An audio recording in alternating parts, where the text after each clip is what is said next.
I know?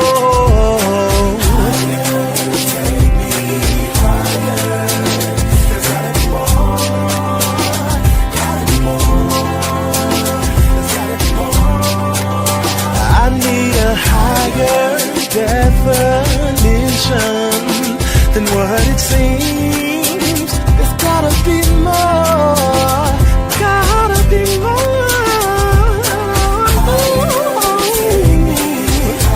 Come on and take me higher, yeah. There's gotta be more. There's gotta be more. I wanna know beyond all the rules and even past the school. I wanna know more, yeah, yeah, yeah. I need a higher definition.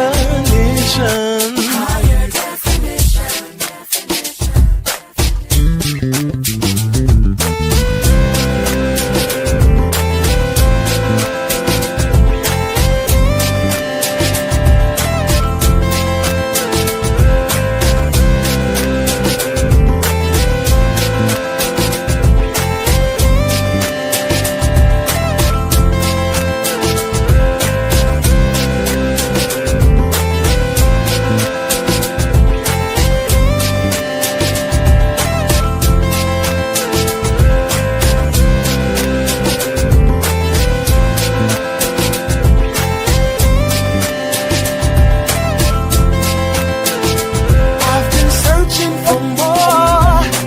When will I find it? When will I see it? What will I do? When will I know?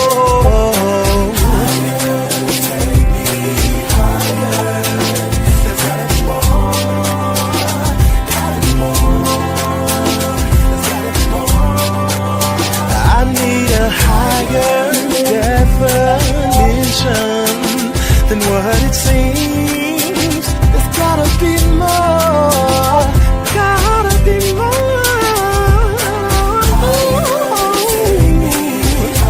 Come on and take me higher, yeah. There's gotta be more. There's gotta be more. I wanna know beyond all the rules and even past the school. I wanna know more, yeah, yeah, yeah. I need a higher definition.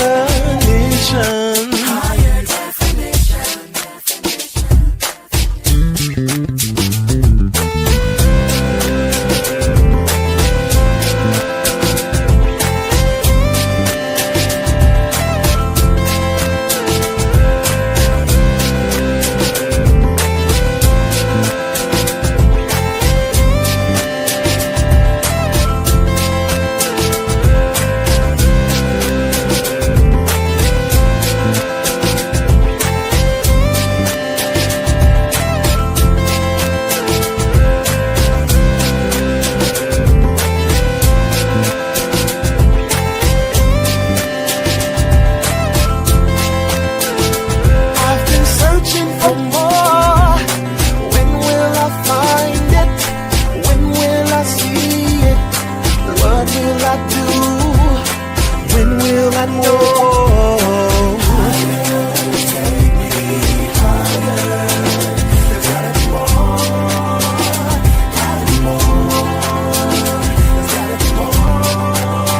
I need a higher definition than what it seems. There's gotta be more. Gotta be more.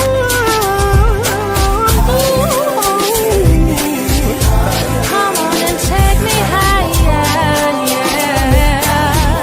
There's gotta be more. There's gotta be more.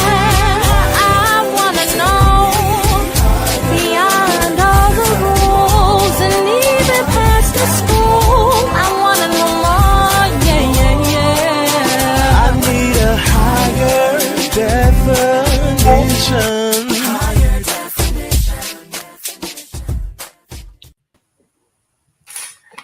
Well, good evening, and happy Sunday. Thank you for joining us tonight for our part 2 of our Women in Politics series.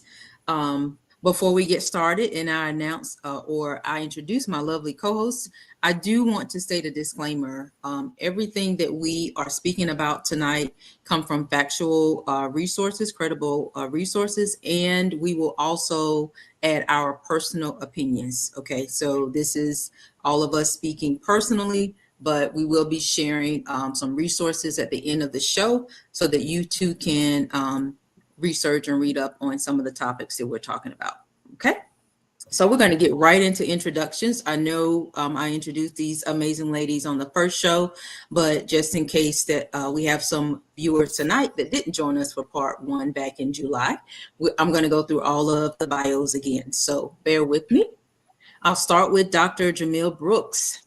Dr. Brooks has over 25 years of experience in supervision and faculty and employee training to include computer technology, business, and healthcare.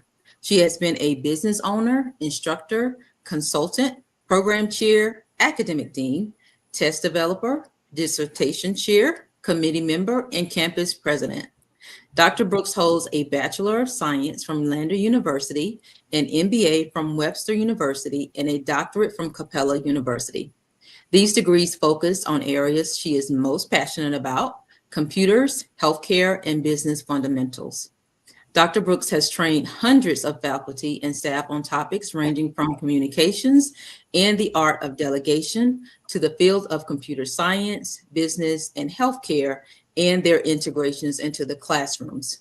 Standing behind the philosophy that a strong leader always trains their replacement, Dr. Brooks has dedicated her life to ensuring every moment is a teaching and a learning moment. Dr. Brooks has built teams that met and surpassed accreditation guidelines and expectations. She and her team created classroom environments conducive to students' academic development and promoted and enforced a curriculum that assisted in completing regional and national certifications and licensure by students. She has also acted as a mentor and consultant for professionals entering the management and healthcare administration fields or transitioning from industry to education-related roles. Dr. Brooks considers her research with policies and advocacy as the capstone of her academic and professional career. The research allowed her to identify the crucial gaps between technology, health literacy, employment, and leadership. Dr. Brooks is currently enjoying building her new endeavor, the Nest Home Healthcare, LLC, an opportunity that allows her to work to continue closing gaps that have been identified. Welcome back, Dr. Brooks. Thank you for being here with us tonight.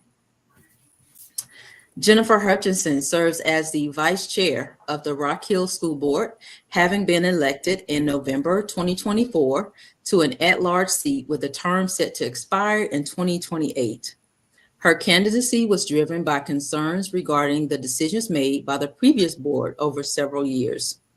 In response, she became actively involved in her children's education, first serving on the School Improvement Council at Cherry Park Elementary, and later joining the parent-teacher organization to ensure her voice was heard at the school level. However, her commitment to improving education extended beyond the local school, prompting her to run for office with the goal of enacting policies and decisions that benefit the broader Rock Hill community. A deep-rooted passion for political engagement runs through Jennifer's family. Her political involvement traces back to her great-grandfather, who was once a delegate from Fruit Hill, South Carolina, which is in Saluda County, to the Republican National Convention during the Reconstruction era. His activism, alongside his work as a professor at Benedict College in Columbia, laid the foundation for a legacy of civic-minded descendants who have contributed to South Carolina's political landscape through service on various boards, councils, and civic organizations. Jennifer is an active member of the Rock Hill Alumni Chapter of Delta Sigma Theta Sorority Incorporated, where she previously served as the Social Action Chair. In this capacity, she had the opportunity to meet with Senator Tim Scott and Representative Ralph Norman to discuss issues important to the residents of the 5th Congressional District. She has also held the role of Secretary for the York County Democratic Party and is currently the Community Service Chair for the Upper Palmetto Chapter of Jack and Jill of America Incorporated. In addition to her leadership in these organizations, Jennifer serves as the Community Outreach Coordinator at Mount Prospect Baptist Church. She is also a dedicated member of numerous other civic and community organizations within Rock Hill and York County. Jennifer is a native of Columbia, South Carolina. She holds a bachelor's degree in political science and communication studies from Clemson University, as well as an MBA and a master's in supply chain management from Charleston Southern University. Professionally, she serves as a supply chain manager for MKS Attotech, an electroplating chemical manufacturing company based in Rock Hill. Jennifer is married to Marco Hutchinson, and they are the proud parents of 2 children, Barry, a 5th grader at Cherry Park Elementary, and Parker, age 8, a 3rd grader at the same school. One of her life's mottos comes from the great poet Gwendolyn Brooks. We are each other's business. We are each other's harvest. We are each other's magnitude and bond. So welcome back, Jennifer. Glad to have you tonight. Nikita Jackson is a lifelong Rock Hill, South Carolina resident, advocate, and a servant leader who inspires and empowers individuals to achieve their potential. She is passionate about serving and advocating for impact, change, and efficacy of resources in the communities of need. Nikita is a graduate of the Inside Rock Hill Initiative, Congress James E. Clyburn Political Fellowship Program, and Advanced Municipal Elected Official Institute. She recently served as a city council member for the city of Rock Hill from January 2018 until February 2022, and is currently employed at North Central Family Medicine as the outreach supervisor, managing a team of 5 community health workers, providing vital education about the healthcare options that are available, as well as helping to reduce health disparities in underserved communities. Her values are shaped by the understanding that there is a greater purpose at stake, and we can be vessels used for change in achieving what purpose for her was becoming a public servant, to be the voice for a group of people who may otherwise not have one, against those who make decisions that affect them. Nikita has coordinated community cleanups to help restore a sense of hope in her community. She was instrumental in helping 1,500 people in York County and Rock Hill receive the COVID vaccine and participated in numerous COVID testing sites. Her strongest attributes are seeking out and taking advantage of opportunities, asking for and offering help when needed, exhibiting sound judgment and willingness to make decisions, balancing team and individual responsibilities, exhibiting objectivity and openness towards others' views, and putting the success of the team above her own interest. Nikita has served on the following boards and commission.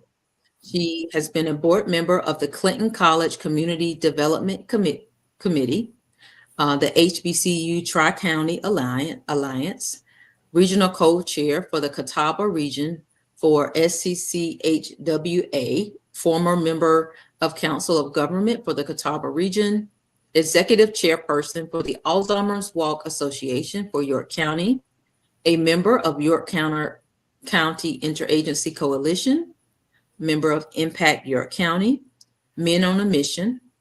She's been a member of the Housing Development Corporation for the City of Rock Hill, a member of the Rock Hill Economic Development Corporation, the Saluda Business Corridor Association, Clinton Connections, Talented Development Corporation for the City of Rock Hill, former board member of the appointee for the Boards and Commission for the City of Rock Hill, Keep York County Beautiful Board, committee member for the Back to School Bash with the Heart to Heart Foundation, Weed and Seed Initiative for the City of Rock Hill, chair of the York County Democratic Party, chair of the South Carolina Community Health Workers Association Board, Community Development Corporation for Clinton College, national delegate to the Democratic National Convention in 2024, a certified community health worker, Sickle Cell Disease Association of America, and a member of the South Carolina Roadmap Community Voices Advisory Board.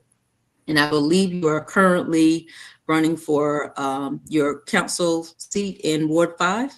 Yes, that's correct. Okay, I think that's the one thing I didn't have. So welcome back, Nikita. Glad you could join us again. And Hope Matthews, originally from Omaha, Nebraska. Hope Matthews and her husband, Sean Cassidy, moved to Rock Hill in 1999 when he took a job at Winthrop University. They have made Rock Hill their home for over 20 years. Hope completed both undergraduate and master's degrees in biology at Winthrop. She then started a career in education that included working at the Museum of York County as an educator, an exhibit researcher, then at the City of Rock Hill in outdoor education. Hope is currently a certified middle school science teacher in York District 1. She also serves on the board of the Nation Forward Land Trust and is on the board of the Rock Hill Tree Commission. She and her husband have 2 children, Lucy and Felix, and choose to live in Rock Hill because of the small community and access to recreation, art, and education. Being involved in so many different aspects of our community has given Hope the opportunity to learn about all the things that make Rock Hill a great place to live, work, and raise a family. So welcome back, Hope. All right, ladies, now that we've gotten all of that out of the way, let's get started. So I think we should probably start with the most pressing issue. We could probably all agree that that is the government shutdown. I believe we're right at day 33. It began on October the 1st. And by now, many of us have seen the trickle-down effects of the shutdown, from federal employees losing their jobs or being furloughed, from operations at airports being affected, SNAP benefits, which is one of the biggest fallouts of the shutdown, as well as our local Head Start agency. So ladies, let's talk a little bit about and share some information about the shutdown for people who might not be following it as closely as we may be. Who wants to start? Nikita, looks like you want to say something. No, I'll go ahead. In reference to the government shutdown, the one that besides SNAP and the whole Affordable Care Act premiums mostly doubling, the Head Start program here in York, Chester, and Union County that will close their doors as of November the 3rd, which is Monday. That is going to affect 270 students in those 3 counties. 89 employees have been furloughed, and those that are currently still employed hours have been reduced. And, you know, we talk about education is the key, education is the foundation, but to know 270 students in our area will not be able to attend school. And so it's one thing to say they're not attending school, but it also has a trickle down effect on the household as a whole. You know, now those parents have to find other sources of childcare for their children. What does that look like? You know, is that going to be a new cost that's going to be incurred on that household? Hopefully no one is affected by the Affordable Care Act in that sense, because now they have double on top of not having a child that's in school. So it's very concerning. And we talk about, we don't know what's happening, but that's happening right here in our own backyard. 89 employees have been furloughed, and 270 students are no longer being educated throughout York, Union, and Chester County. And to add on to that, not only are children not being educated, oftentimes families that participated in Head Start, they are beneficiaries of SNAP benefits. So now you're talking, and I know we hadn't gotten to that subject yet, but now you're talking about children that are not in school, and that's the foundation of making sure that they have better lives and they can uplift themselves, and they don't have access to food. So it's a very multi-level, complex issue that we're looking at when we're talking about how these families are going to be affected, how these families will survive without these benefits, without their children. And like Nikita said, you know, these families that have to go to work, you know, what are they going to do with their children? And so it's just a very unfortunate situation, considering how nuanced all of this is as we enter day 33 of this government shutdown. And I Yes. think it's time for us to do a couple of things. And if I got feedback, let me know and I'll adjust the sound.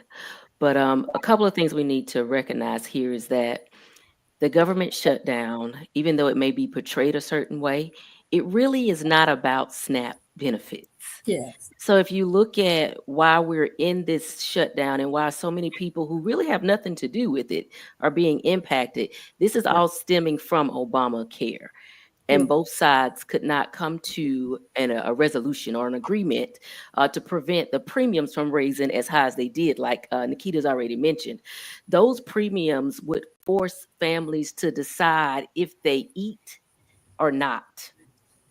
So when we're talking about who's on SNAP benefits and we need to get people off of SNAP, what I need for us to understand is that there's a domino effect. We make one decision from the top and it rolls down, and the people who need it the most suffer.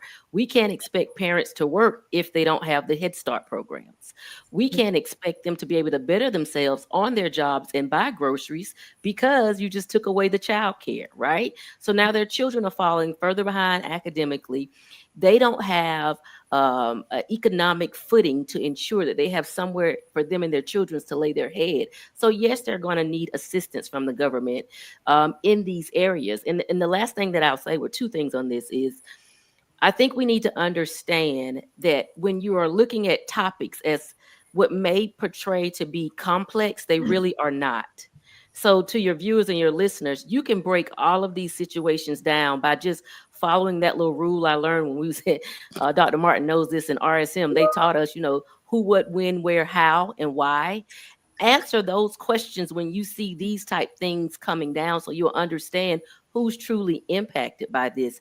Because this 33 days, if that's where we are, where is the resolution? How many more people will have to suffer? You, as the viewer and the listener, need to understand how that impacts you and your neighbor. And do not get caught up into who is using the benefits. The benefits are being used across the state, across the nation, because whether you believe it or not, every ethnic group has a group of people who are poverty stricken, are towing that line. So I need for us to understand, to remove those characteristics and understand that SNAP feels a really big need for the states. And we have to do something to get everyone back on track. I believe the number was 69% of SNAP beneficiaries are actually working. Yeah. So it's to that. It's not what people think. Mhm. Right. It's your neighbors. It's your friends that work at the grocery store. It's your friends or your neighborhood folks that work at Walmart. These are working people that are working to provide for their families, to provide for their children. So to Dr. Brooks' point, you have to get the image that you have in your head of what these beneficiaries are and who they are, and realize that you're likely living down the street from someone who is needing those benefits. And I want to mention also, do you know that every day that SNAP is not placed, those benefits are not placed on the card, do you know how much money the country loses because there are no SNAP benefits? And I've said this on other meetings and things that I've done. I need for people to understand poverty is a lucrative function. So if you go to look, there's several millions of dollars that will be lost because individuals who use SNAP are not able to spend that money that SNAP benefits has. So I don't want you to think that this isn't costing the United States something. And It I is costing think what Dr. us Brooks a is lot. trying to say is going to affect the entire economy. I think is what Absolutely. Our farmers, our grocers. It's trickle down. Yeah. Absolutely. It's And I definitely would- trickled down. And go I've ahead. been thinking a lot Go ahead. about some of the other knock-on effects too, that when you have to make a choice about whether you're going to eat, pay your insurance, or some of these other things. I mean, we have a field trip program coming up, and signups are low, and I can't say for sure, but a couple of the teachers were talking about it. We're wondering, are people not signing up for it because they can't afford? Right now, they're kind of holding on to their money because maybe they can't afford to go on a field trip when they have to put all their money toward feeding their kids.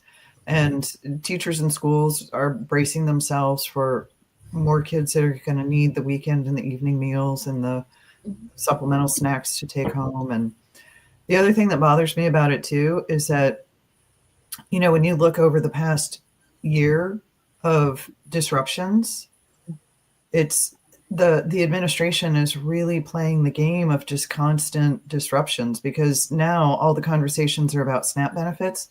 Where are the Epstein files? Where are the fired federal employees?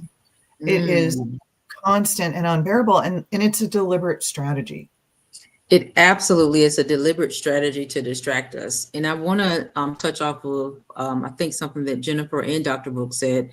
So to Dr. Brooks' point, the shutdown is because of healthcare, right? The exchange plans, the Senate and the House could not agree on the subsidies, right? And while we applaud one side for taking a stand, look at all the people and situations that kind of are the fallout from them being at a deadlock or the gridlock. 42 million people. There was a vote Friday night, I believe, where President Trump was ordered by a federal judge to issue emergency funds by Wednesday of this week. However, that funding source will only take us another 2 to 3 weeks. So then the question becomes, if the government is still shut down, are we just going to keep doing these patch jobs? And at what point is our government going to say the American people have had enough? I think that's the bigger question for me. And I'll stop talking. I think there's another concern in there also of that these shutting down and starting up and shutting down and starting up, it's not like a light switch. You know, it's not like if you take away the program and then the money shows up tomorrow, that it's going to be in people's pockets tomorrow. Right. Correct. And it's going to take it takes a lot more. And so, for example, if Head Start shuts down, all the Head Start workers have to go find other jobs. So then if there's a turnaround and that can be restarted, well, you have to hire and fill those positions and find people to do those jobs. So it's just another consideration about why it's so devastating. For sure. And to your point, Hope, the airline industry is going to feel it, has already started to feel it. And there probably will be TSA workers, air traffic controllers. We're day 33. They're probably going to go out and either get another job, Uber, do whatever they have to do to feed their families. And so what the implications of that is, we have 2 major holidays coming up. Personally, I wouldn't be caught dead in the airport during these times, personally. However, there are people who want to be with their families who are not able to drive. And so what do? Do you sacrifice valuable time with your family because you're going to have a horrible experience at an airport? It just seems like there's not a lot of areas where this shutdown is not touching. So I want people to understand, if it hasn't affected you yet, it will probably affect you in some way or another before this is over. And I believe we're at day 33. I believe 3 more days, and this shutdown will have broke the record for the longest shutdown in history. I think the record is now 35 days. And I'm a teacher, so I'm going to let people guess which president holds that record. You can put your answers in the comment if you would like to, or you can Google it. But that is not that's not a trophy moment. Like, I don't understand why we as in our leaders, as we talk about holding them accountable, what is going to have to happen in order for us to get back to a place, not only where we're reopening the government, but where all of the people who are affected by this are going to be able to kind of pull themselves back up. I can only imagine showing up to work and not getting paid. As I was laid off for 7 months, and that was horrible. But having to show up somewhere and still not get paid, and having to make decisions between, do we buy groceries? Do we buy medications? Do I pay the mortgage or the rent? That type of stress could possibly show up in people's health. So now we're going to have sicker people. I think it's just all too far reaching for us to really even comprehend. Nikita, looks like you were going to say something. Yeah, and you say that, Dr. Marr, and you would talk about how does that affect the individuals who are showing up daily without being paid. Over at the Social Security office, I had to take a couple patients over there, and they are working every day and not being paid. But there's this one sweet lady over there that when I say she's still showing up and showing up for people, and the whole time I just commended her for doing her part. But I think about it now, like how long can she keep that Yes. facade up? Because Yes. now you're having to think about, I'm still working, but I'm not getting a paycheck to pay my bills. I'm not being able to. Now it's going to be hard for me to provide food for my family. How much of a mental drain is that going to take effect on all of these employees who are continuing to show up but not being paid? Correct. For sure. All of those things is definitely going to take a mental toll again against the people, on the people that it directly affects, and all of us that is indirectly affecting. Yeah. Any additional comments before we move on to the next topic, ladies? No, I just know that there are other Head Start programs that will close as of November 1st, which was Friday, as well as December 1st as well. So like you say, that trickle down effect, there are other Head Start programs in the state of South Carolina that will be closing their doors soon as well. So that number of students and the number of employees and household being affected is going to increase. Two things here. If we consider the topics that we just talked about, SNAP, travel, we spoke about Head Start, the federal employees, each of those particular topics are necessary for society. Each of those particular areas, if you focus on SNAP, Head Start, those are the areas that South Carolina ranks in the lowest. If you think about South Carolina's poverty rate, right? That's not something we want to shout out. If you think about where South Carolina ranks from an educational standpoint, that's not something we want to shout out. From a health disparity standpoint, that is not something we want to brag about. And those are the things that are being drastically impacted by this shutdown. So when we talk about holding our elected officials accountable, this is where you do what you don't think work. And that is you call your elected officials, you write them. I mean, my clients are retired, so they spend their days at home sending emails or calling and leaving messages on their senators and the representatives' voicemails to say, this is what the people want. I think as a state and as a nation, we have to stop allowing our elected officials to go and represent us without checking in to see what we want. They can run the same reports that we run and see how our areas down to the pinpoint know how we are suffering. They know where the shortfalls are. So it is up to us as a people to make sure that if they're going to go and speak on our behalf, that they speak right. Do not allow them to keep speaking wrong and getting their checks. Senator Lindsey Graham, and I just go on the record and say I never agree with Lindsey Graham, but he actually is trying to introduce a bill that says that when they're on furlough, when the house is out, it's a government shutdown, they don't collect their checks. That makes sense to me. It makes perfect sense, because why are they getting paid and the American people are not? Or That's suffering. Yes. Yeah. Don't ever quote me on that again, but he said it and I agree with him on that one. I'll stop talking. I think Ralph Norman's trying to take credit for that too. Oh gosh. I think Ralph Norman is trying to take credit for that piece of legislation too. Appropriate. Okay, I'll mute now.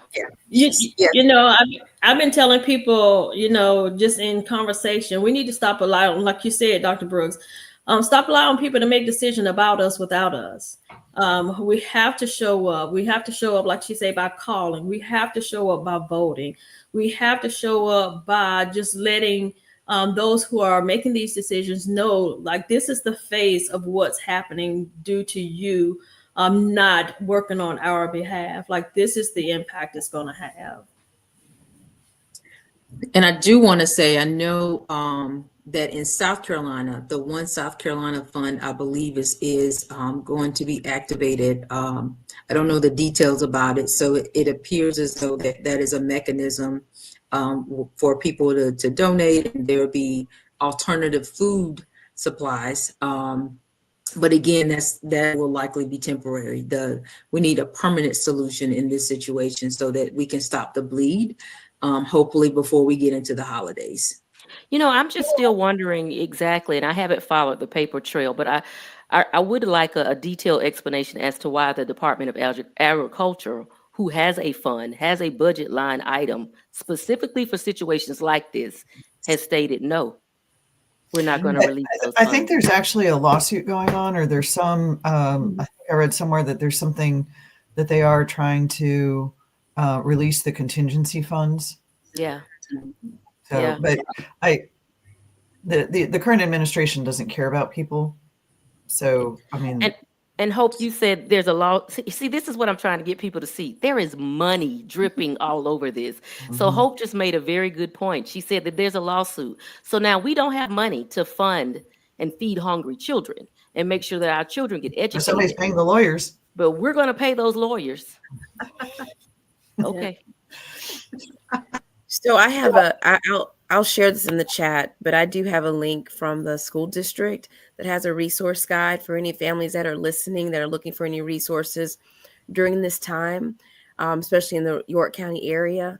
So access to food banks and family resources that I would like to share with the community, just in case anybody out there is listening and needs some help and is looking for some assistance. So I'll share that in the chat, Dr. Martin.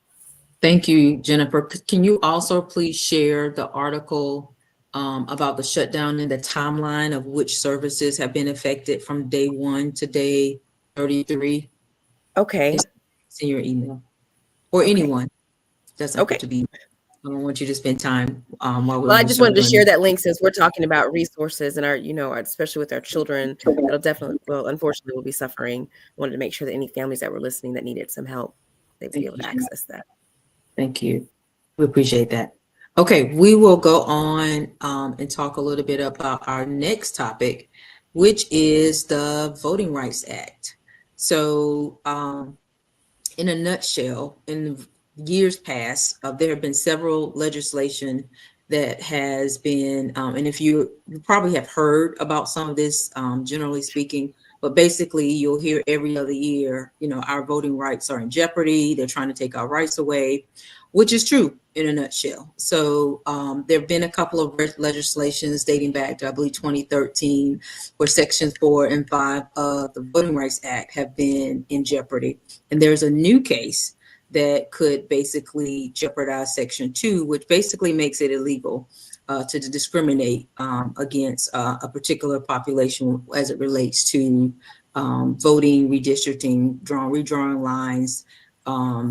So I want us to take a few minutes to kind of talk about what all that stuff means. We can probably already figure out what that's going to mean if they start redrawing lines in districts that where there's minorities.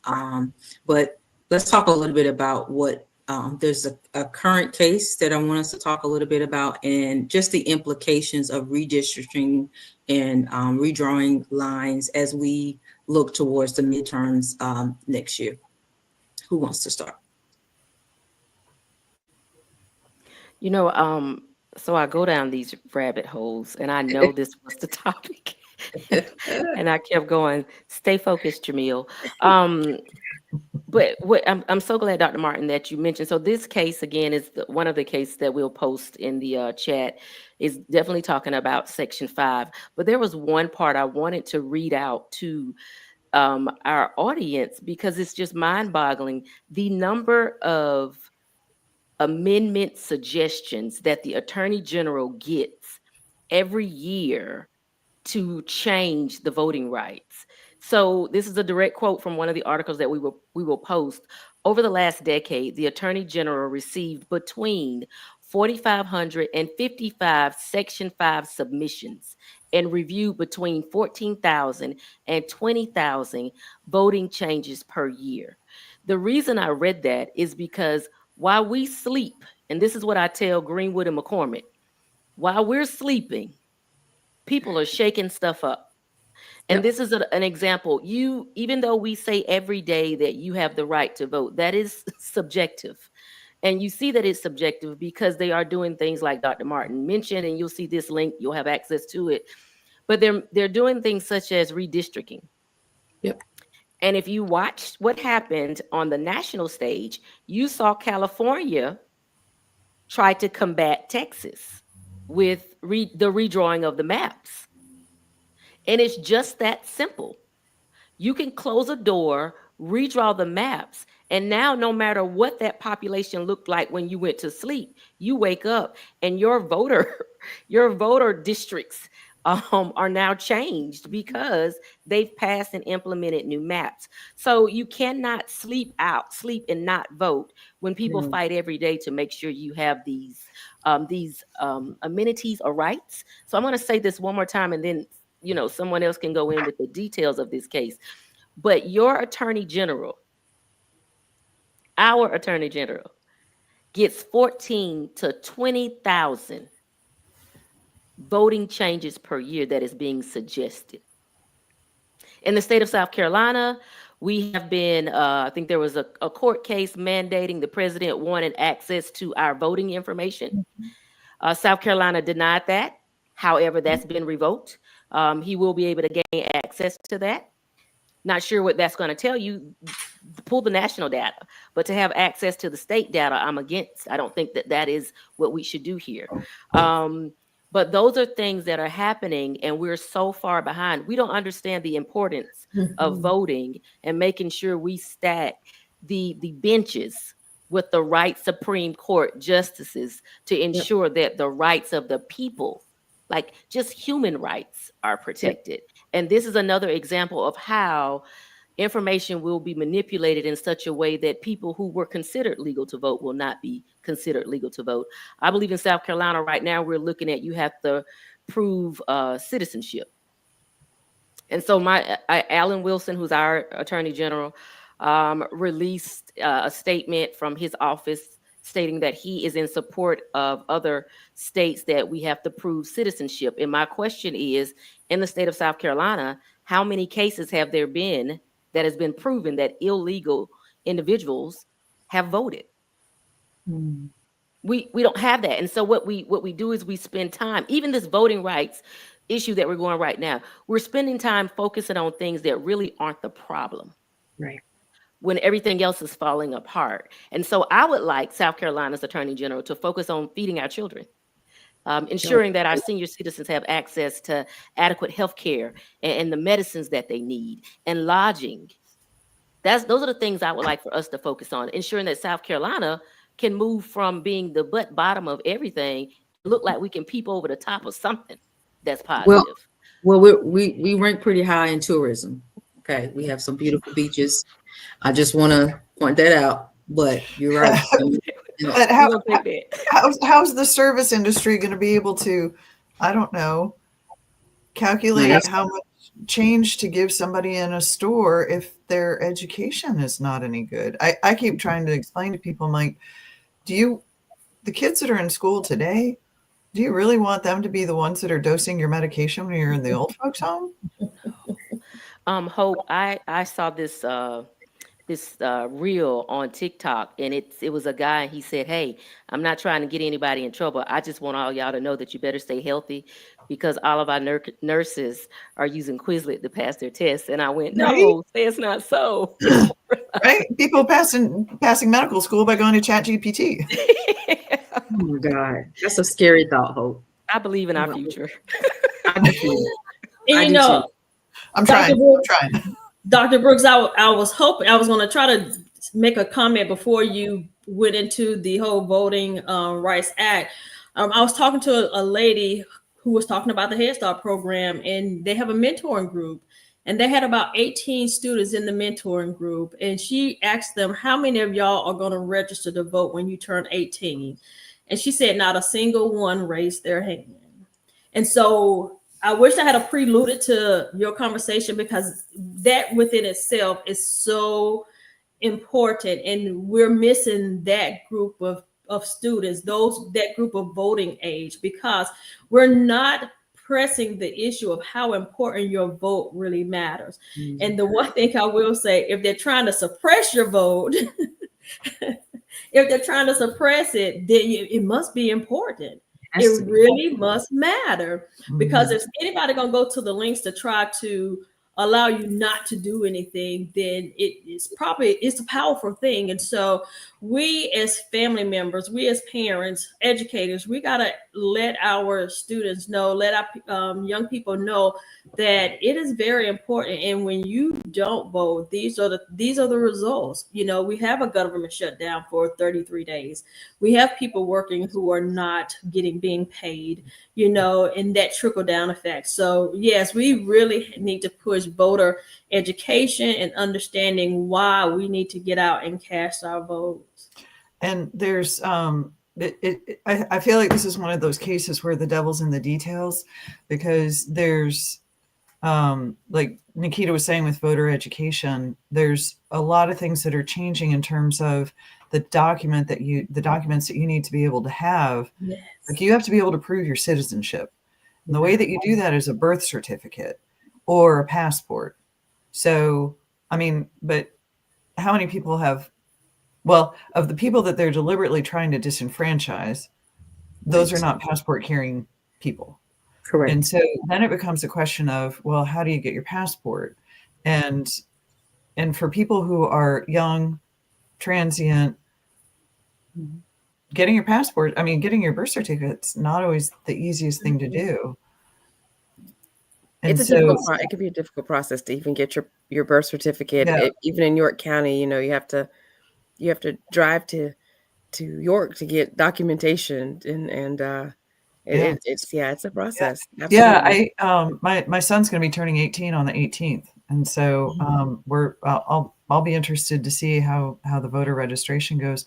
There's also, and I don't know if this is just South Carolina or if it's other places, but they're making the requirements for third-party voter registration more stringent. So if you're part of a group that registers people to vote, there's a whole added level of accountability for those people. And I remember knocking on doors with the Western New York County NAACP to register voters. And, you know, some people will do it online, some people won't. But, you know, if you have a piece of paper, then you have to apply for a permit. I think if this goes through, you're going to have to apply for a permit to go register other people. And then you have to be accountable for all the paperwork. And, you know, you might look at it from the outside and say, well, it's good to have that kind of accountability, but it's hurdles.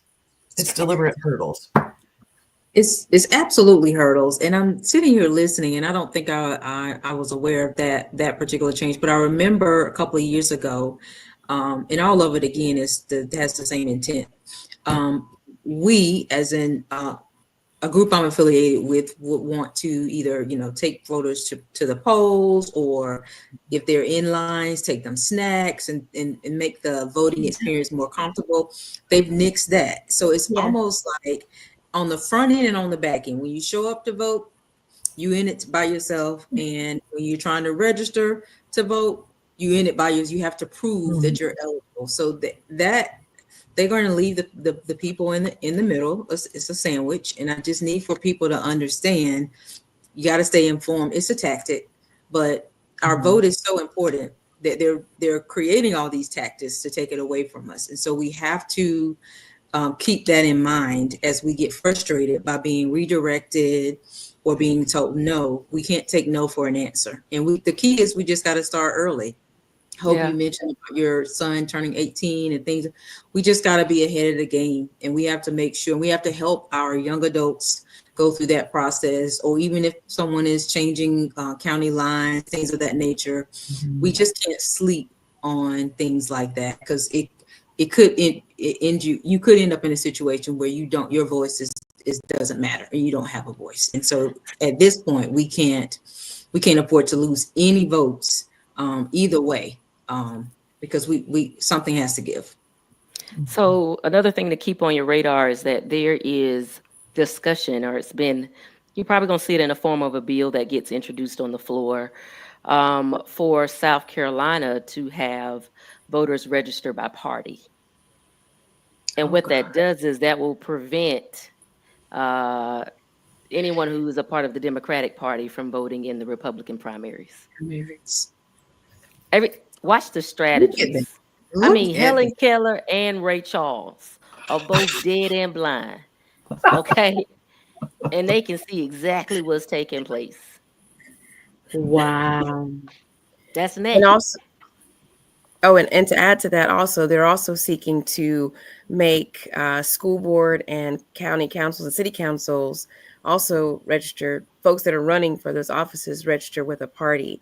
As of right now, we're nonpartisan seats, but they want us to become, and there's working in the background trying to do that as well, to ensure that they have school boards and your city councils look a certain way in South Carolina, rather than allowing those seats to be and continue to be nonpartisan as well. Wow. Thank you for sharing that. And since we're talking about school boards, we can just segue, unless anyone has any other comments, to our discussion about education, what's going on locally. I'm going to defer to, and Jennifer, before I defer to you and Hope and any of the other ladies on the panel, I'm going to just say that I appreciate the difference that I am seeing in our local school board. I have never received a school board recap the whole entire time my son was in school. I know that the board is now hosting meetings outside of the district office. You're going to the people, you're doing some really great things. So I'm just going to applaud you and the new board and the board, the entire board on some new things and things that I think will help bring the inform the people, for those people who can't go to meetings every second and fourth Tuesday, and for people who just don't have the time to read through minutes and things of that nature. So I wanted to take a few minutes to say I see it.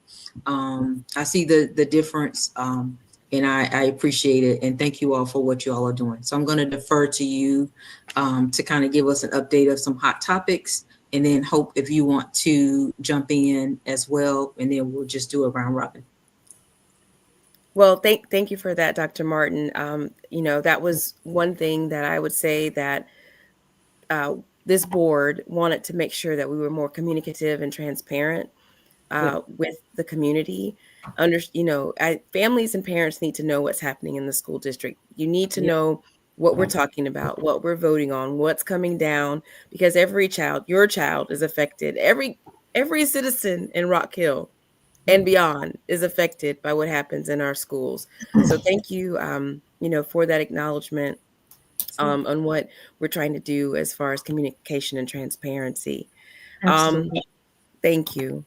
So it is now November. I think the last time we talked, we had our new superintendent in Rock Hill Schools, Dr. Deborah Elder, had started. She's been holding community forums around Rock Hill, trying to reach out to families and communities, just about, what the community wants as a vision for Rock Hill Schools, what we want to see, for this area as a whole. So she's been gathering that information, making sure that she's getting the right people in places in line, so that we can, affect some positive change in Rock Hill Schools. We are getting ready to head into budget season, so I definitely encourage, anybody who has any stake in, what they want our school district budget to do for us for the 26-27 school year to tap in and be involved. And when we're talking about, coming to board meetings and coming to city council and coming to county council and contacting your legislators, that stuff matters. That stuff is important. When I see emails come into my inbox about a topic of discussion, I can't speak for other officials, but I know that I stop and read and ask questions and reach back out. And so to what Dr. Brooks's point was, you need to reach out to your legislatures, to your council folks, to your board members and say, hey, I don't think that this is a good idea. I think you should look at this, and your elected officials should stop and actually research and understand. So, I'm saying to those that reach out, and I encourage others to reach out, but thank you, because that does give me more perspective. But back to the budget season, The budget season is coming up. Rock Hill Schools in particular, we have had a decline in enrollment, and we are looking at why our enrollment is declining. We lost 432 students over the course from 24-25 to 25-26. And some of those numbers are affected with families moving out of the district, going to other places like Charlotte, Columbia, even, districts in this area. But then we are, losing some students to charter schools, not a whole lot, but of note, when we're talking about education funding, the state of South Carolina is actively looking to take money from public schools and funnel them into private and charter schools with vouchers. And what people don't realize is that funding that goes from your public schools and goes to those private and charter schools, those are not regulated in the same ways that they're regulating our public schools. And public schools have to serve every child in the state of South Carolina, regardless of ability, regardless of color, regardless of socioeconomic status. So when that money is being taken away from your public schools, you are hurting children and families all across the state of South Carolina. So again, when we're talking about redistricting and who we're putting in office and who we're trying to hold accountable, those are the things that we need to be talking about. So as we're running into this budget season and we're looking at the money that we're getting as far as allocations from the state of South Carolina, from York County, those are conversations that we're having amongst our school district officials. What can we do with the money? So I definitely encourage people to come to board meetings, to speak out, to tell us what you want to see, what you want us to do for your children, for our children, so that we can make wise decisions on how we use our money. And I'll let Hope jump in because I can keep going on that tangent. Well, I want all the money for these kids, okay? I just have one suggestion about the budget, like don't spend one-time money on recurring expenses. And that part, and we're not going to do I don't think we're going to do that again. I don't think you'll make that same mistake twice. No. Not you. Not me. No. And to be honest, coming in last November, being a new board member, I think we were drinking water from a fire hose. Yeah. And just, learning the lay of the land, things that already kind of been laid out. And so we went with what was laid out, but no, we won't. At least I don't intend to vote for that. We know you won't. I think that was And one time. happy anniversary, by the way. Happy anniversary. It's almost your 1 year, right? Is it? Yeah. The fourth? Yeah. Yes, it is. Almost my 1 year on the board. Yes. Nice. Go ahead, Hope. I'm sorry. Didn't mean to Always interrupt. grace. So I think the one of the big concerns that I have is like stuff that's going on at the state level and how that's going to affect our schools, and just the trend just consistently being toward it's sort of cloaked in this terminology of like increased parental involvement, but it's kind of creating these venues for parents to get involved in ways that might not necessarily be helpful. So, at the state level, they're continuing to crack down on DEI. There's actually a bill proposed to have video and audio recording in the classroom, which I was pretty shocked to find that out. Sometimes I do kind of wish that I do occasionally wish for recording in the classroom, because some of the stuff that happens you just wouldn't believe. Nobody believes it. But I just feel like that would just, I don't know, that would just be an infringement, I think, on so many personal rights. I agree. Yeah. And it just, teachers have been saying this for a long time, that the people who are making these rules and coming up with all this stuff, they've never taught, and they just don't bother to listen to educators. And so there's legislation too that's coming up that would specifically state that it gives parents the ultimate authority in moral and civic education. And I don't know what that's about, and I don't know what that looks like, and I also don't know the kind of the driving force behind it. It can be. Oh, I'm sorry, Heb. I'm sorry. No, go ahead. No, I just it's as a school board member, you have people reach out to you and talk about the curriculum and how teachers are trying to indoctrinate their children. And listen, school districts don't set the curriculum. Teachers don't set the curriculum. The state of South Carolina sets the curriculum. So anything students are learning in our classrooms, that comes from the top. That does not come from the school board. It doesn't come from Miss Matthews that's doing her best to teach a science lesson and find creative ways, and she's pouring into the students. And by the way, did you know that she has some deodorant in her desk because she wants to make sure that the students that come in that, you know, may not have deodorant at home, that she wants to make sure that they are healthy and fresh, so they're not picked on. Yep. Hope is one of those types of teachers that goes above and beyond. And we have so many teachers that go above and beyond. Trust me, teachers are not trying to indoctrinate your child. They're just trying to teach your child so that your child can have a better life. So it's always very frustrating to me, and maybe I'm starting talking too much, but when I hear comments like that from people, what your child goes to school on Monday and learns comes from the South Carolina Department of Education. So if we're talking again about elected officials and what we want to see our children learn, you got to start talking to who's in the state house, not who's in the classroom, not who's sitting on the school board. It's the people that you voted in office.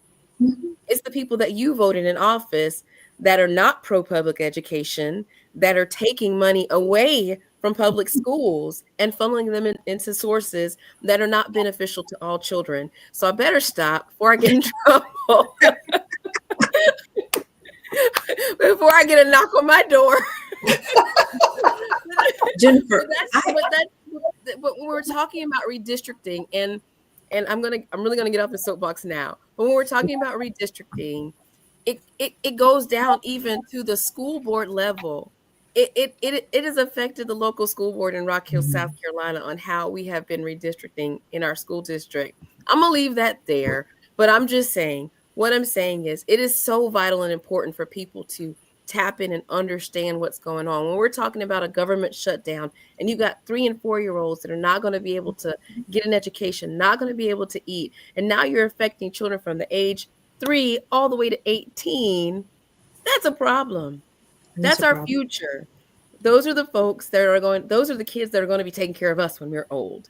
So let me get off the soapbox before I get a knock on the door. I get a reprimand or a fine from the Ethics Commission. So I'm going to shut up. that is not our I want to intent. say that about Hope. I mean, these ladies and men are working so hard to take care of our kids. Yeah. They're not trying to make our kids great. They're just trying to make sure they learn and they're taken care of. And I think it's interesting that, you know, teachers are imbued with this mystical power to indoctrinate children. Like if I had that kind of power, do you think I'd be teaching? Right. Like, Good point, Hope. I think Take that show on the road, I'm sure. I'm like, I think it's great that you think I have that kind of power, but don't you think I'd be doing something else if I had those magical powers? Right. So yeah. And I mean, it's, yeah, and really at the end of the day, I think the thing that's probably most disturbing is that so many other professions where you have to go to school for the amount of time that teachers do, their opinion is respected. That's right. You know, and I have multiple college degrees, a teaching certification, and several years practice doing this fairly competently. And yet there are situations where people will take the word of a student over the word of a teacher. Yeah. And like I said, when they're making the legislation, nobody asks the teachers what works and what doesn't. And speaking of, I'm sorry, Dr. Bruce, I'm gonna get you. I was just going to go ahead. Go ahead. No, you No, go. you go ahead. Okay. I was just going to say, Hope, I used to tell believe it or not, they actually let me teach high school for a couple of years. And I used to tell those Me too. parents. Yeah, right. I used to tell those parents, don't act like you don't know who got off that bus this morning. Right. That's correct. You know exactly who drove in this parking lot. You know exactly who got off this bus. And they met me. Right. And I think that's something that we have to remind them. And to Hope's comment, we all should be watching all of the literature that's been published on the prison to pipeline. Mhm. Whenever you start to put cameras in classrooms, if you look at the styles of most schools, this is a setup. If you look at the disciplinary process that are in these schools, I was in a school district, not the one that I taught at, but they had on the form the ethnicity of the child that was getting written up. Mm-mm. Why does that matter? Mm. If the baby made a bad choice and was going to be punished, it doesn't matter what their ethnicity is. Give them the punishment. But that's what they would do. The other thing I'll point out, it was mentioned, I think Jennifer said something, or somebody said something about DEI. Maybe it was Hope. But you got to watch out, because now what's happening is, we talked about the government shutdown and the gap of necessity for meeting needs is bigger. Now nonprofits, their grants are in danger of being cut immediately. Yes. If the funder finds anything in that grant that has to do with DEI. So if your food banks are nonprofit, and they went and got a grant to help close this gap that the SNAP void left, and there's something in there that appears to be DEI, that food bank can lose that grant. This is the way it goes. And for everyone who is for supporting what is happening with South Carolina when it comes, I'm coming your way, not Jennifer. They can knock on my door. They can send me a letter. I'm okay. But I got it, girl. Don't worry about it. But for everybody who is in favor of that, here's what I want you to understand about the process that is happening when you strip that funding from the public schools. Your child gets to go into what is called an application process. And we all know what that means. You can either get admitted or rejected. Now, that's something that public schools don't do. We take everybody and train everybody and love everybody. But when you do this, you have the potential of being rejected. And the more money that gets siphoned out of the public school system, which is the biggest place, takes care of the most people in every state, the weaker the state's economy, healthcare, and economic position becomes. Follow what is happening here. It's a setup. And you say everyone has said very vital points, but it all goes back to these people were voted into office. They were voted into office. So we have to really push the issue of getting the vote out.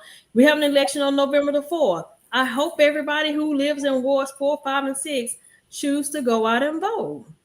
But, with that being said, we have so many people in the state of South Carolina that chose not to vote in the previous election.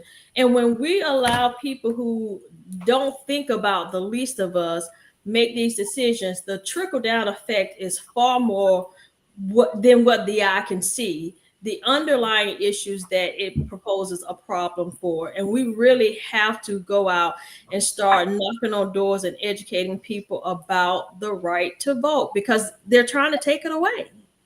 And these people are making decisions that do not have our best interests at heart. Look at our children. Yep.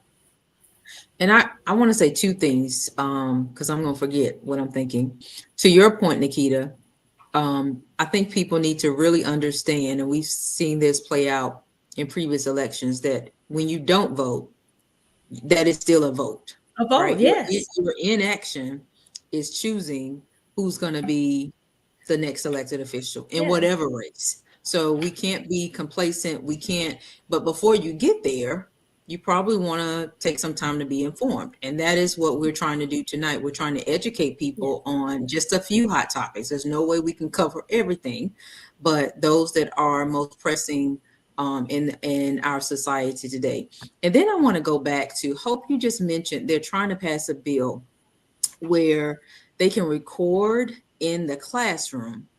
But isn't there, and Jennifer, you're going to have to correct me because I didn't do any current research on this. Wasn't there or isn't there a bill that bans phones in the classroom that's connected to y'all's budgets? Like they could keep money from your budget if they keep okay, so they don't want phones in the classroom because they're a distraction, but they're going to possibly allow teachers to be recorded. Is that did I miss something? Somebody help me connect.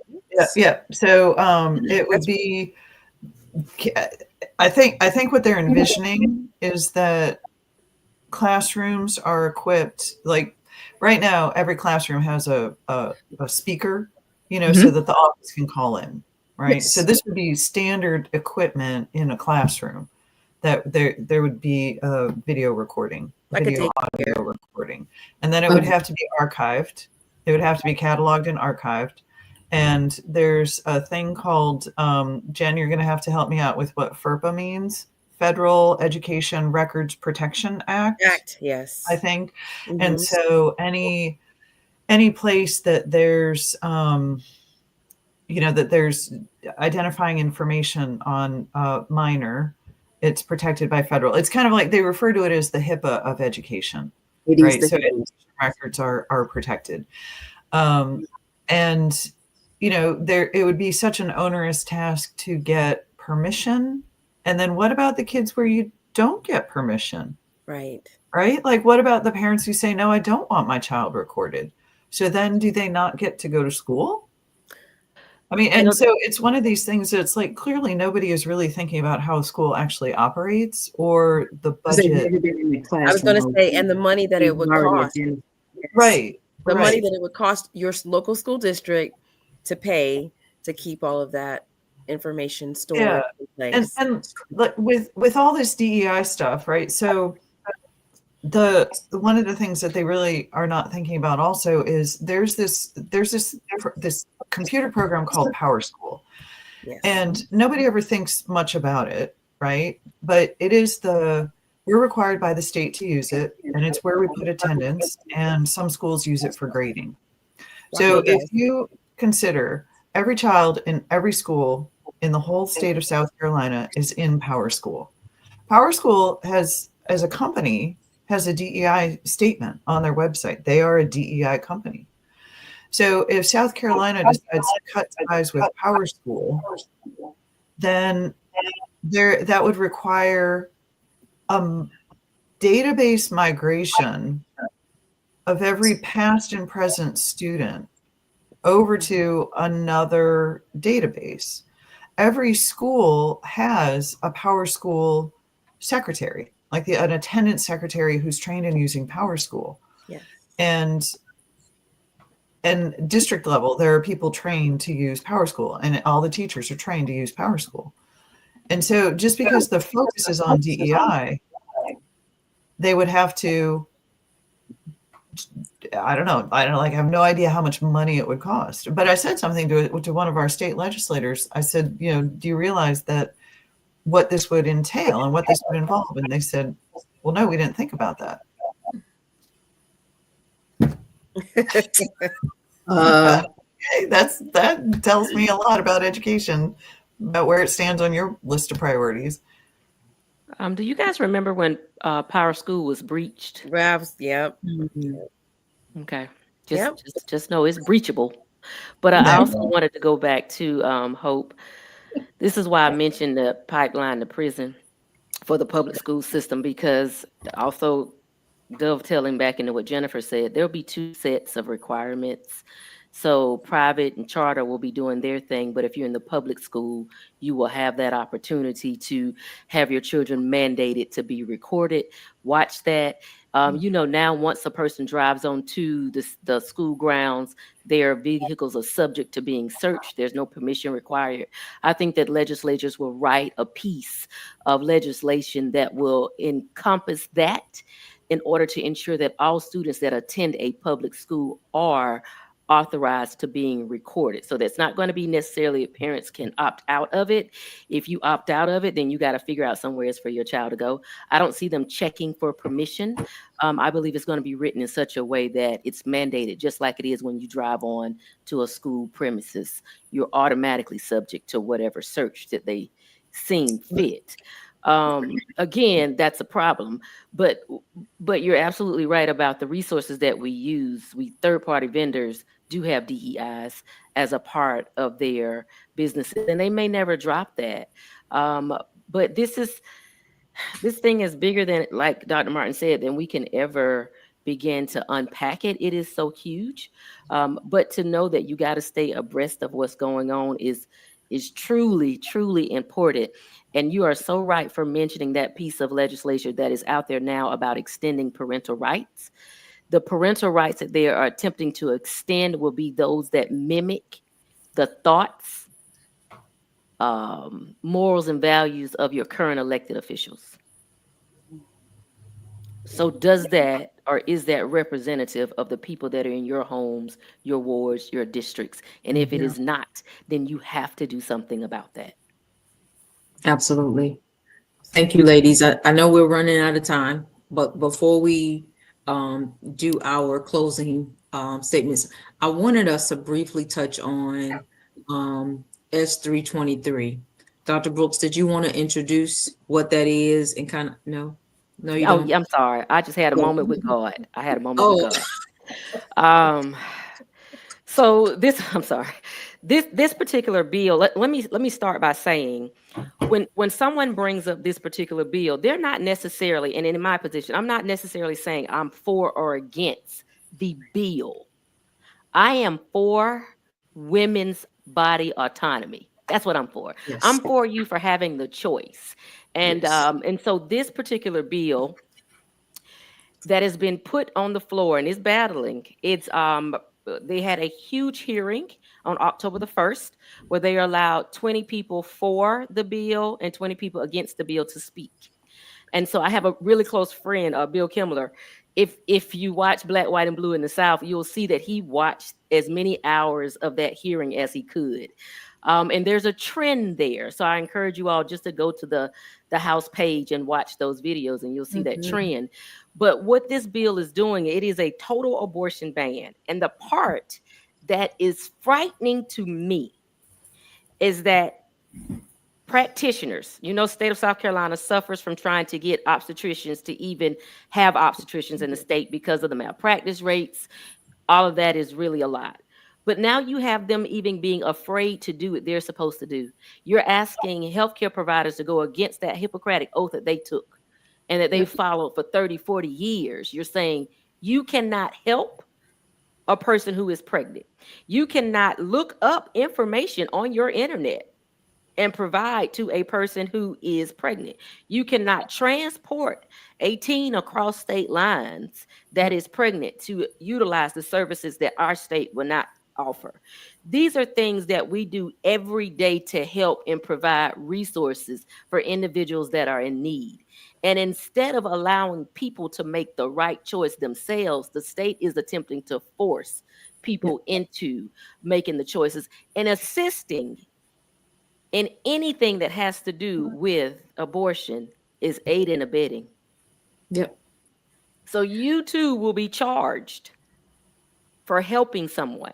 And this bill, though it may look like it does, is still not explicitly excluding certain types, methods by which people have become impregnated. Right. You're still having to deal with, is it incest? Is this any of those things? So I think that with this particular bill, spend time and read the way it's written.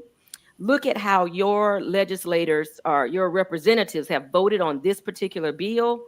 And if you don't agree with it, you should be writing and sending them messages. October 1st was the hearing. It was a long hearing. It was a long day. The testimonies that I watched were painful. You had people giving the testimony and they couldn't even finish their sentences because of that much emotion that was attached to it. So this is a bill that I can't put into a good summary in 5 to 7 minutes. But what I can tell you is if you are a woman or you know some women or you have children that are female, right? Or you know somebody who's a female, it's a bill that is of pressing concern. The person who gave birth to you is a woman. Huh? If the person who gave birth to you is a woman. Maybe. I mean, we got to work with people because I don't know what's happening at the state level right now. I really do think that the 3 people who are one of the, and I'm sad to say this, and I apologize to my town, but my senator, oh Jesus, is one of the co-sponsors for the bill. I'm sorry. Okay. Now a moment of silence is needed. But yes, my senator is one of the co-sponsors for this bill. And this is not a bill that is taking into account the power and the cognitive ability and the emotional intelligence of women across this state. It did not. It overlooked us again. And at what point will women, regardless of your party, put your Right. foot down and demand the respect that you're due? And I'm I gonna think stop there, that's, Dr. Martin. I got you. I got you, Sarah Doc. I think that's the thing. This is an all-out attack on women, period. Doesn't matter your party affiliation, your race. Because to your point, all of us should have the right to make these types of decisions about us, our bodies. That's period. I do want to read off these two things that would happen if the bill is passed, and then we'll do our closing comments, ladies. So if passed, this bill would make an abortion a felony equivalent to homicide of a person born alive. It would allow imprisonment up to 30 years for a person having an abortion or aiding in an abortion. So to Dr. Brooks' point, you don't have to be the doctor, or you could have tried to take someone across the state line. You could also be subject to 30 years. It is one of the most extreme potential bans that's out there. We already have a pretty extreme ban in South Carolina. I think it was passed in 23, but this just goes all the way left. So please be informed. I think there's more hearings to come, right, Dr. There Brooks? is. There is. And I want you to look at the connection between what South Carolina is attempting to pass as well as what is in the HR 1 bill that did pass. You will find some very strong similarities there in ways that will show you that South Carolina is attempting to mimic the national plan that's associated with HR 1. Wow. Thank you, Dr. Brooks. All right, ladies, we only have about 10 minutes left. We'll go ahead and start our closing statements or any closing thoughts that you want to leave our audience with. If you all have links that you all would like to share in the chat, let's go ahead and do those. I've shared a few, but I will start with you, Hope. Any closing comments for our audience tonight? Just stay active, stay involved. If you're not registered to vote, get registered to vote and start now, because we have primaries coming up in June of 2026 and the midterm elections in November of 2026.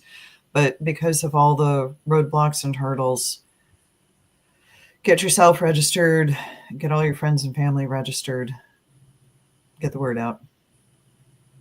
Thank you, Hope. Jennifer. Definitely seconding what Hope said. Get registered to vote. Vote early, vote often. I mean, like every election, not multiple times, but Right. every election. But also, please come to your school board meetings. Please come to your city council meetings. Please come to your county council meetings. I know it can seem very boring. I know sometimes it's hard to sit and listen to people talk for 2 or 3 hours, but those are the places where decisions are being made about your life. Everything starts at the local level. Yes, It a lot of things happening at the federal level, a lot of things happening at the state level, but what happens at the local level is so critical to your day-to-day life. So please come. I look forward to seeing people. I hope to see people in the audience, but definitely stay engaged, stay active, and reach out to your legislatures. Let them know your thoughts. Don't be afraid to send that email. They are paid by you. They don't pay you, you pay them. So We pay email them, them. call them, let them know what's on your mind. Thank you, Jennifer. And I do want to say school board meetings are broadcast, right? Is it the Facebook page and the website? So people don't have to physically show up. That's right. They can log in from wherever they are, cooking dinner, going to soccer practice, and listen to what's going on. So thank you, Jennifer. Nikita. Yes, I would like to say I will sentiment what Hope and Jennifer said. We have to educate ourselves. We have to get out and vote.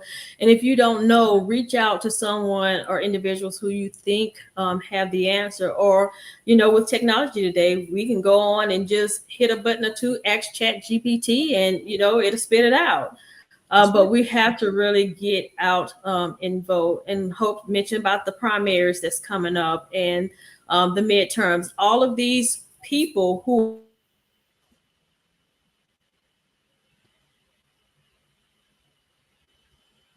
Uh-oh. Did you freeze on us, Nikita? Oh, it froze. Uh-oh. I think she froze.